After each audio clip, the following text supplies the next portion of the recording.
भैया ये बताओ, फीलिंग है उसके लिए मेरे अंदर और उसके अंदर भी मेरे लिए फीलिंग है, तो क्या लव भी हमारा मैटर हो गया? नहीं। हेलो हेलो हेलो नमस्कार भाई लोग, कैसे हो आप सभी? आई होप बहुत बढ़िया होगे। क्लास 11th में आ चुके हो आप लोग, फाइनली क्लास 10th का एग्जाम देकर। तो स्वागत है आप लोगों का एक बहुत ही बेहतरीन वीडियो के साथ, जिसमें कि हम करने वाले हैं क्लास 11th का chapter number 1 some basic concept of chemistry. जैसे इस चैप्टर का नाम है उस हिसाब से इसका काम तो नहीं है भाई। जिस हिसाब से इसमें बेसिक्स आता है ना, ये चैप्टर बेसिक्स लायक तो है ही नहीं बिल्कुल। अगर आपने पॉइंट टू पॉइंट नहीं पढ़ा तो एग्जाम में आपके पसीने छुड़ाने वाला चैप्टर है, जहां पे सबसे ज्यादा क्वेश्चंस आते हैं mole concept, concentration terms, limiting reagent, percentage composition and empirical formula. ये वो टॉपिक हैं जो कि अगर आपने थोड़ा सा भी मिस किया तो ये समझ लीजिए एग्जाम में आपका क्वेश्चन सॉल्व होने का ही नहीं है। यकीन मानिए, इस चैप्टर को पढ़ने से पहले और पढ़ने के बाद आप भी कहेंगे हाँ भैया, ए टू जेड आपने बिल्कुल लो लेवल से लेकर हाई लेवल तक चैप्टर को इस तरीके से पढ़ाया कि एग्जाम में आप लोगों का एक भी क्वेश्चन नहीं छूटने वाला। तो बिना किसी देरी किए स्टार्ट करेंगे इस चैप्टर को। सबसे पहले देख लेते हैं इस चैप्टर में आपके कौन कौन से इंपॉर्टेंट टॉपिक्स हैं।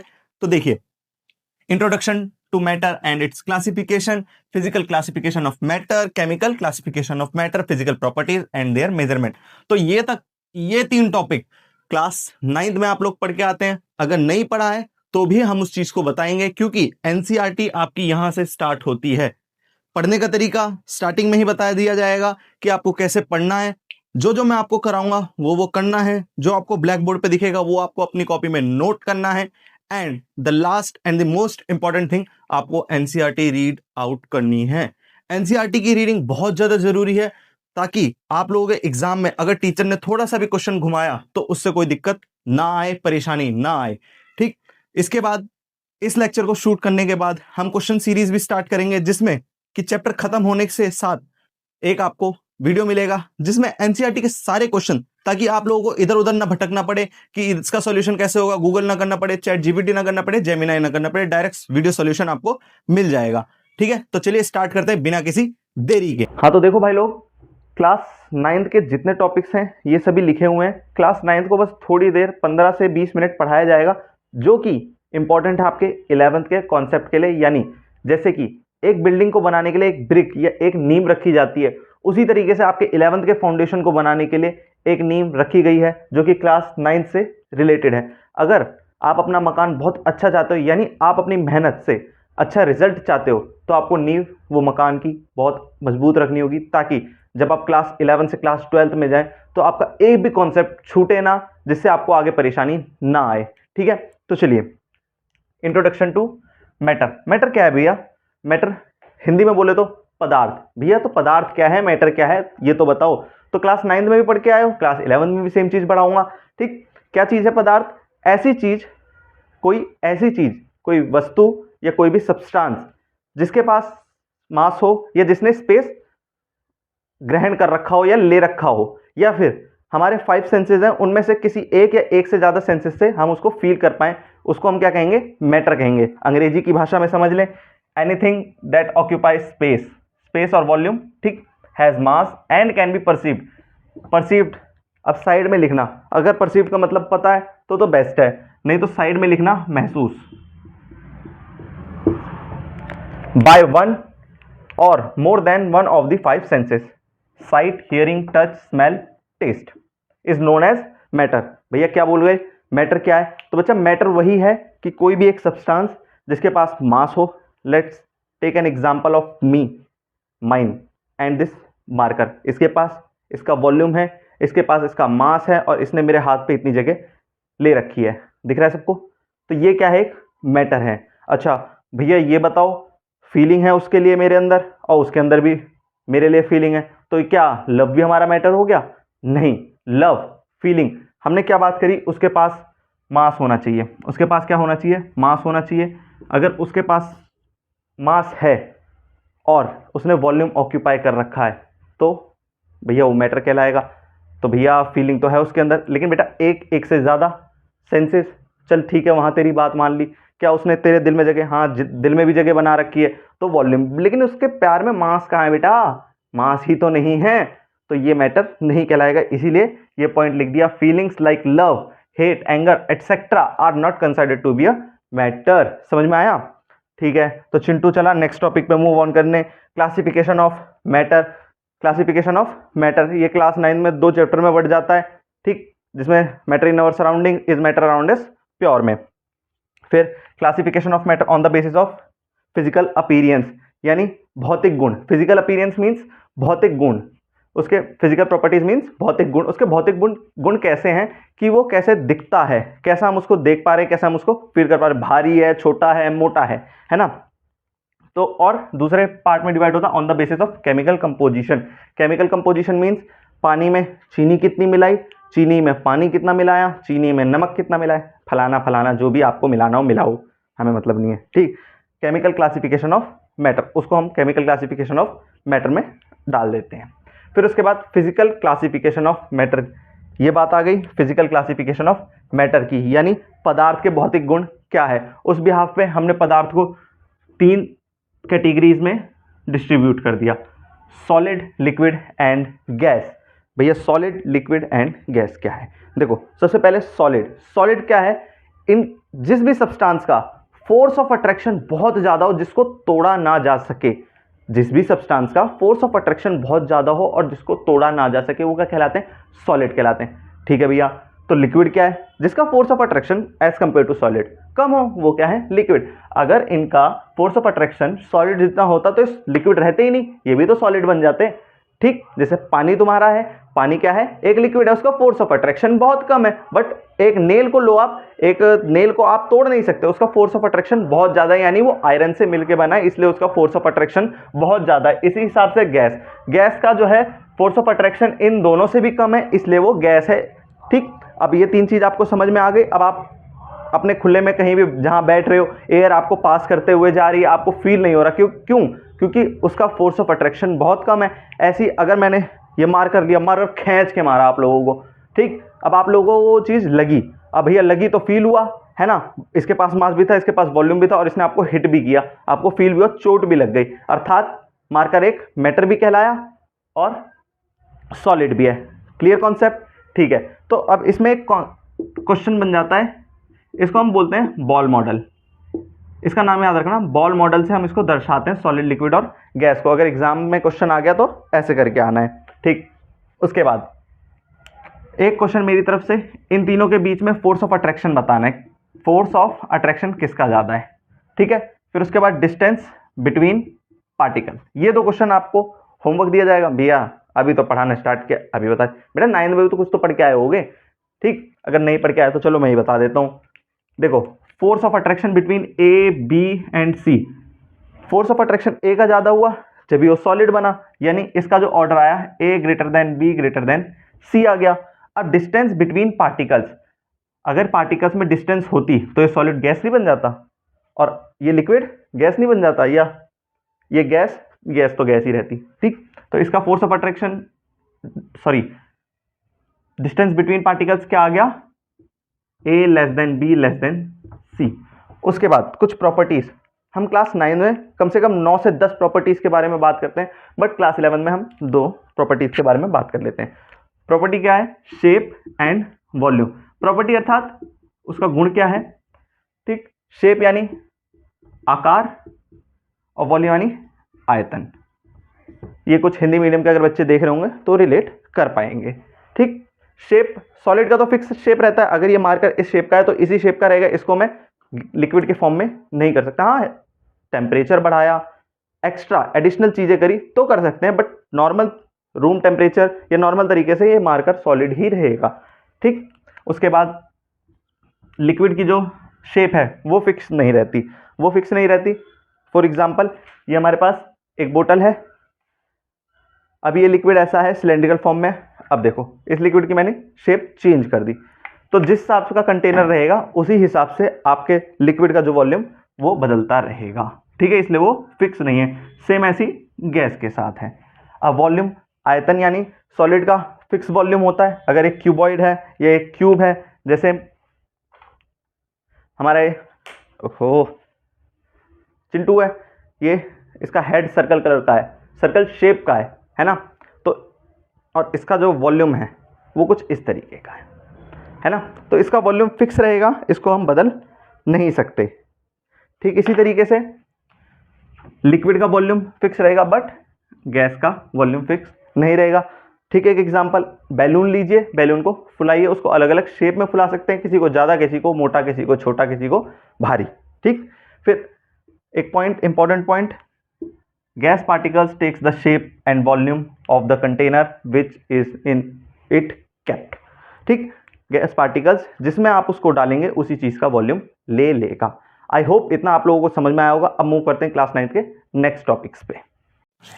हाँ तो देखो नेक्स्ट टॉपिक हमारा क्या है, inter conversion of state of matter, यानी स्टेट ऑफ मैटर में तत्वों में थोड़ा सा चेंज करना, यानी पदार्थ में थोड़ा बहुत उसके स्टेट में चेंज करना। जैसे अभी थोड़ी देर पहले बात करी थी, ये मार्कर सॉलिड है रूम टेम्परेचर पे, अगर मैं इस पे टेम्परेचर या हीट बढ़ाता हूं तो ये लिक्विड भी बन सकता है। ठीक, यानी इससे हम क्या कंक्लूजन निकाल सकते हैं, फोर्स ऑफ अट्रैक्शन को तोड़ा भी जा सकता है। ठीक, अब जो है इसमें हम बाद में चैप्टर नंबर 4 में बात करते हैं केमिकल बॉन्डिंग में लैटिस एनर्जी की।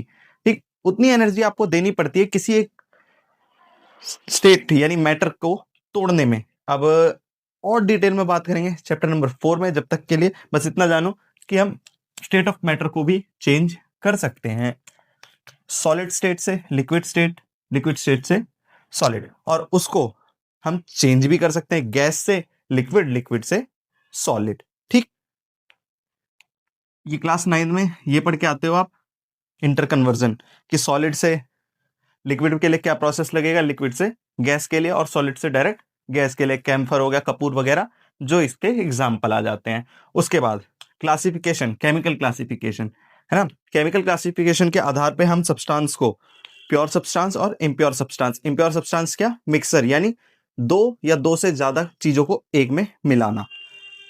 प्योर सब्सटेंस के अंदर आते हैं एलिमेंट, एलिमेंट मीन्स तत्व, एलिमेंट मीन्स तत्व, और कंपाउंड मतलब यौगिक, कंपाउंड मतलब यौगिक।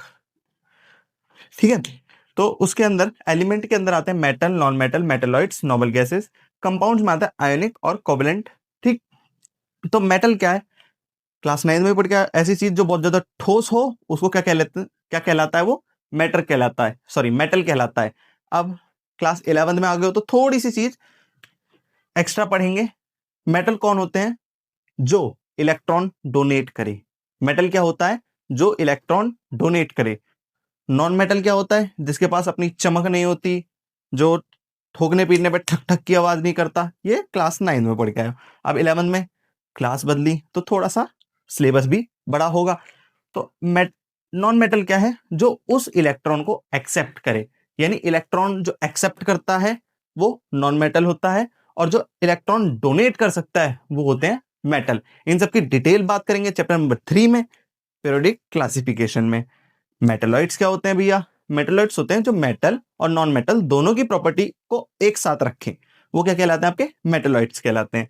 भैया नोबल गैसेस क्या होती है, नोबल गैसेस भी हम चैप्टर नंबर 3 में बात करेंगे। बस इतना समझ लो, जो आपके पीरियोडिक टेबल में लास्ट वाली लाइन होती है ना, हीलियम वाली, वो क्या कहलाता है, हीलियम, नियॉन, आर्गन, ये सब क्या कहलाते हैं, नोबल गैसेस कहलाते हैं, जो कि एक जगह रखी रहते हैं।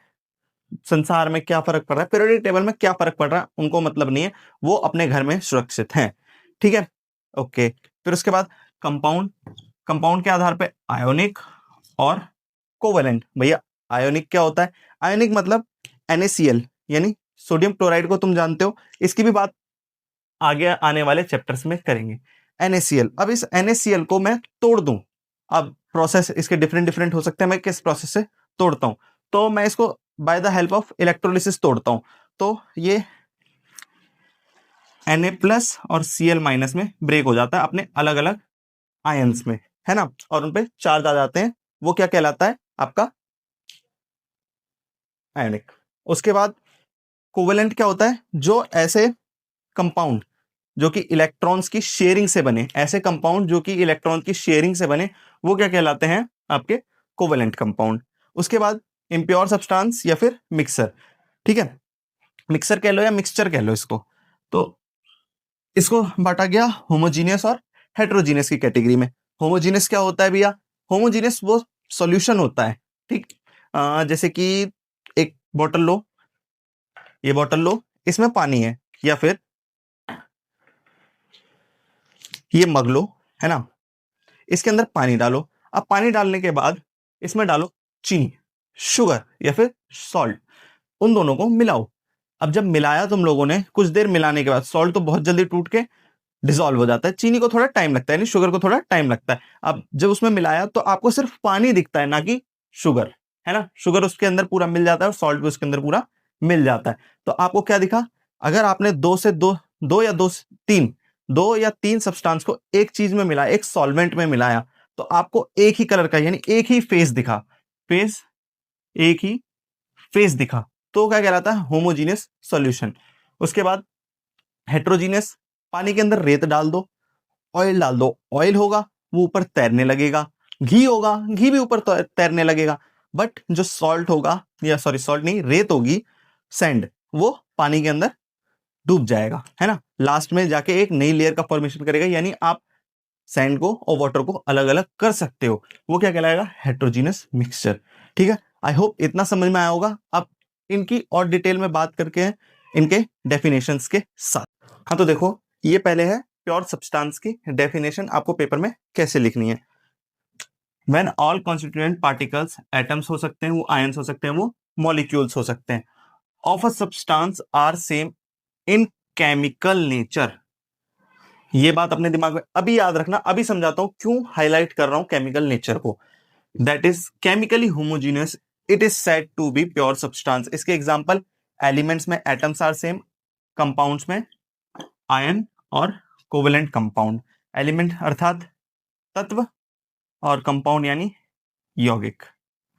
तो भैया प्योर सब्सटेंस का मतलब आप ये कहना चाह रहे हो जो एक जैसा हो, बट यहां NaCl तो एक जैसा है नहीं, H2O एक जैसा है नहीं, एक एक कंपाउंड में ये एलिमेंट अलग अलग हो सकते हैं भैया। यानी यहाँ H2O, H है और ऑक्सीजन भी है और हाइड्रोजन भी है, यहाँ सोडियम है और क्लोरीन है, तो ये भैया प्योर सब्सटेंस तो रह ही नहीं गए, ये तो अलग अलग कंपाउंड हो गए। अरे भैया क्या बात कर रहे हो आप, लिखवाते कुछ और हो, पढ़ाते कुछ और हो। समझो, केमिस्ट्री में प्योर सब्सटेंस का मतलब ये नहीं होता कि वो एक, क्या बोलते हैं, एक ही तरीके का दिखना चाहिए, है ना। केमिस्ट्री में प्योर सब्सटेंस का मतलब है जिसका रेशो फिक्स्ड होना चाहिए, फिक्स्ड रेशो में बटा होना चाहिए। और अगर मैं NaCl की बात करता हूं, तो एक फनी वे में इसको बोलते हैं द मैरिज एनालॉजी। एक फनी वे में अब इनकी शादी करवा रहे हैं हम, सोडियम और क्लोरीन की शादी करवा रहे हैं, और सोडियम क्लोराइड एक नया कंपाउंड बना रहे हैं।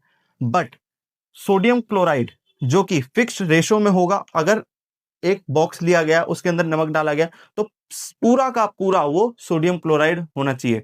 ठीक है, नमक का एग्जांपल नहीं है, मैंने एक बात की, एक नमक डाला गया है और जैसे वो नमक पूरा प्योर है, ठीक उसी तरीके से एक बकेट में आप NaCl डालो और क्या होगा, वो प्योर होगा, फिक्स रेशो में होगा। अर्थात मैं कहना क्या चाह रहा हूं भैया, ढंग से समझा दो।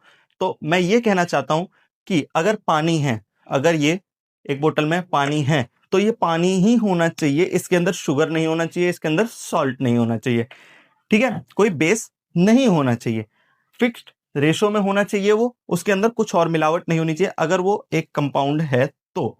समझ में आया? आई होप आप लोगों को समझ में आया होगा कि मैं क्या कहना चाह रहा हूं। अगर एलिमेंट्स है तो एटम्स आर सेम, यानी Fe के एटम, ये आयरन के एटम दिखा रखे हैं मैंने, ठीक है, बॉल मेथड के हिसाब से। तो आयरन के एटम यानी नेल, कील को आप लीजिए, उसमें सारे आयरन के एटम मिलेंगे, उसमें कुछ भी इम्प्योर सब्सटेंस नहीं मिलेगा, यानी वो प्योर सब्सटेंस का एग्जांपल हो गया। ऐसी कंपाउंड में आयोनिक और covalent, ions are same, ions यानी NaCl, ये फिक्स रेशो में होंगे और कोई सब्सटेंस इसमें नहीं मिलेगा। ऐसे फॉर एग्जांपल अगर मैं यहाँ हाइड्रोजन लगा दूं तो ये नहीं रह जाएगा, क्या प्योर नहीं रह जाएगा। अगर H2O में मैं कुछ और C6H12O6 मिला दूं, यानी ग्लूकोज मिला दूं, तो ये अच्छा नहीं रह जाएगा, तो ये प्योर सब्सटेंस नहीं रह जाएगा। आई होप प्योर सब्सटेंस के बारे में आपको सब चीज क्लियर हो गया होगा। अब हम बात करेंगे मिक्सर, होमोजीनियस और हेट्रोजीनियस की, जिसकी डेफिनेशन में अभी लिख देता हूं। तो देखो, प्योर सब्सटेंस के बारे में पढ़ चुके हैं, अब पढ़ते हैं किसके बारे में, मिक्सचर के बारे में। ठीक है, पहले भी बात कर चुके हैं, मिक्सचर दो या दो से ज्यादा सब्सटेंस को मिलाकर फॉर्म किया जाता है। तो देखो, a mixture is formed when two or more than two substances are mixed together in any proportion by mass. ऐसा जरूरी नहीं है कि आप पानी को 500 ml लो और कोई और सब्सटेंस अल्कोहल ले लो या कुछ भी ले लो, 500 ml डालो, ठीक है। ऐसा कुछ नहीं है, कितना भी अमाउंट डाल सकते हो, उसको हम क्या कहेंगे, मिक्सर कहेंगे। A mixture does not have a fixed melting point and boiling point. अब देखो, इनका मेल्टिंग पॉइंट और बॉइलिंग पॉइंट फिक्स्ड क्यों नहीं रहता। अब नॉर्मल सा नमक लो आप लोग, ठीक है, नमक लो और उसको गैस पे जलाओ। भाई गैस महंगा हो गया तो थोड़ा सोच समझ के, नहीं, मेरे बताए हुए एक्सपेरिमेंट्स आपको चप्पल, लात, घूसे ये सब खाने में मदद कर सकते हैं, ठीक है।